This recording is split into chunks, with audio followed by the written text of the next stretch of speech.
காக்கும் தெய்வங்கள். பொதுவாகவே கிராமத்துலலாம் பார்த்தீங்கன்னா கிராமத்து தெய்வங்கள் அப்படின்னு இருப்பாங்க. அதுக்கப்புறம் குல தெய்வம் அப்படின்னு ஒன்று இருக்கும். இது இப்போ நான் இன்னைக்கு பேச போகிற சப்ஜெக்ட் காக்கும் தெய்வங்கள். ஒரு குடும்பத்தில் ஏதோ ஒரு பிரச்சனை, சம்சாரிங்களுக்கு என்னங்க இருக்கும்? பணப்பிரச்சனை, மனப்பிரச்சனை, குடும்ப உறவுல பிரச்சனை, ஜாதக ரீதியான பிரச்சனைகள், சொத்து பிரச்சனை, பொறாமை, கண் திருஷ்டி, இதெல்லாம் போகிறதுக்கு அன்னைக்கு இந்த காக்கும் தெய்வங்கள் ஒவ்வொரு குடும்பத்தையும் ஒவ்வொரு வீட்டையும் காக்கணும், இந்த நாட்டையும் காக்கணும். அதுக்கான தெய்வங்கள்லாம் கொடுத்தாங்க. அந்த தெய்வங்கள்லாம் ரொம்ப ப்ராக்டிக்கலாக நமக்கு ஹெல்ப்ஃபுல்லாக இருந்தாங்க. அதில் முதல்ல இருந்தவர் யாருன்னு பார்த்தீங்கன்னா கருப்பண்ண சுவாமி, கருப்புசாமி. ரொம்ப பவர்ஃபுல். நீங்கள் இப்போல்லாம் கூட அந்த கருப்பு சாமிக்கு நீங்கள் வேண்டிக்கிட்டீங்கன்னு வச்சிங்களேன், நினைத்தது நடக்கும், கேட்டது கிடைக்கும். Very powerful. வராகர் வழிபடுறது, பூமி சம்பந்தமான பிரச்சனைகள் இருந்தாலும், பில்லி சூன்யங்கள், கிரக தோஷங்கள், பாகப்பிரிவினை பிரச்சனைகள், இதுக்கெல்லாம் வராக சுவாமியை வழிபட்டாங்க. நரசிம்மரை வழிபட்டாங்க. ரொம்ப எதிர்கள் தொல்லை ஜாஸ்தி, பொறாமை, பொச்சிரிப்பு, இவெல்லாம் எப்படி இருந்தான்னு தெரியுங்களா? இப்போ எப்படி ஆகிட்டான்னு தெரியுங்களா? அப்படின்னு அந்த பொறாமை பிடிச்சி போய் பேசுகிறாங்க பாருங்கள். அவங்களெல்லாம் எடுத்துகிட்டு போய் நரசிம்மர்கிட்ட விட்டாங்க. அந்த நாளில் நரசிம்மரை வழிபடும்போது எதிரிகள் தொல்லை விலகுச்சு. அதே மாதிரி பைரவர், பயம் ஒன்று இருக்கும்.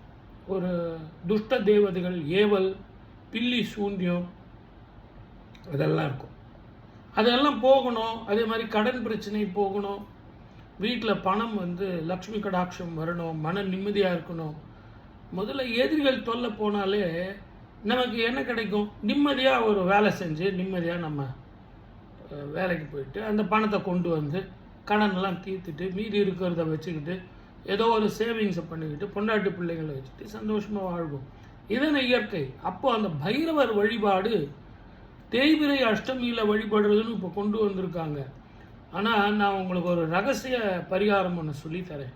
பன்னீர் ஊற்றி நீங்கள் எந்த அளவுக்கு சுவாமிக்கு அபிஷேகம் பண்ணுறீங்களோ அது தேய்பிரையில் தான் பண்ணணுன்ற அவசியம் இல்லை.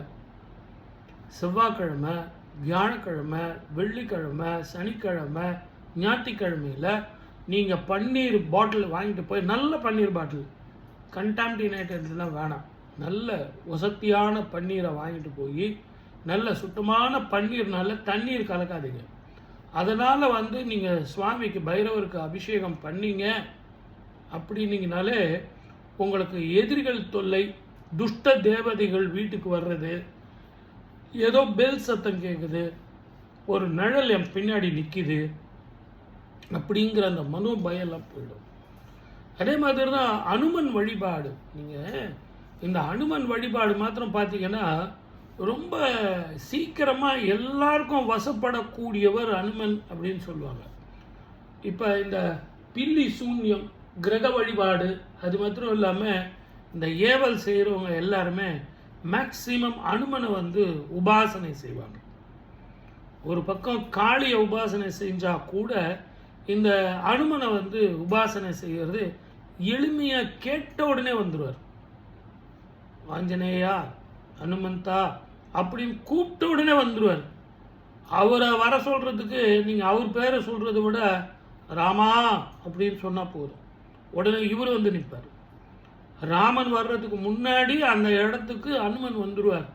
ஆகவே அனுமனை கூப்பிடுறதும் அவரை வசப்படுத்துறதும் ரொம்ப ஈஸி அப்படிங்கிறது தாந்திரிகத்தில் நம்ம பேசப்பட்டது. அப்போ இந்த அனுமனை வச்சு நம்ம எதிரிகள் தொல்லை, ஆனானப்பட்ட ராமனுக்கு எதிரிகள் தொல்லை போகிறதுக்கும் தவறிய பொருள் கிடைப்பதற்கும் அனுமன் ஒரு உதவியாக இருந்திருக்காருன்னா நமக்கு உதவ மாட்டாரா? அந்த மாதிரி தான் அனுமன் வழிபாடுங்கிறது. அனுமன் சாலிசா, அனுமனுடைய வழிபாடு, சனிக்கிழமையில் துளசி வழிபாடு. நிறைய பேர் சொல்லுவாங்க, நீங்கள் துளசிலாம் அனுமனுக்கு போடக்கூடாதுங்க, அது அம்மன் தாயினுடைய அந்த பிருந்தா இலையை நீங்கள் அர்ச்சனை பண்ணுறது மிகப்பெரிய தவறு கிடையாது. நீங்கள் பண்ணலாம் தாராளமாக. அனுமன் சாலிசா சொல்லும்போது ஒவ்வொரு சாலிசாவுக்கும் நீங்கள் அந்த துளசியை தாராளமாக போடலாம். அது எல்லாம் மாந்திரீகத்தில் கொடுக்கப்பட்ட ஒரு எளிமையான ரகசியமான தாந்திரிக பரிகாரங்கள். அந்த விருட்ச அந்த இலை வந்து பிருந்தை அப்படின்றது ஒரு ரகசியம். ஆகவே சனிக்கிழமையில் அனுமனுக்கு வந்து துளசினால நீங்கள் அர்ச்சனை பண்ணீங்க அப்படின்னா எதிரிகள் பறந்து போவார்கள், வியாதிகள் பறந்து போகும். சுவாமிக்கு பண்ண அபிஷேக தீர்த்தத்தை முகத்தில் தெளிச்சிங்கன்னு வச்சிங்களேன், சோகம் எல்லாம் போகும். என்னுடைய ஷார்ட்ஸ்லாம் உங்களுக்கு நிறைய போட்டிருக்கேன் பாருங்கள். பெண்கள் குழந்தைகள் சோகமாக இருப்பாங்க.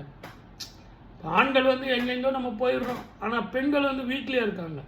அது இந்த அனுமனுடைய அபிஷேக தீர்த்தம், மஞ்சள், அதே மாதிரி பச்சை கற்பூரம், சந்தனம் கலந்து அந்த நீர் வந்து முகத்தில் தெளிச்சாங்க அப்படின்னா தெளிவாக சுகமாக சுகந்தமாக சுபமாக சுபாஷினியாக இருக்கலாம். எவ்வளோ சொல்லியிருக்கேன் பாருங்க.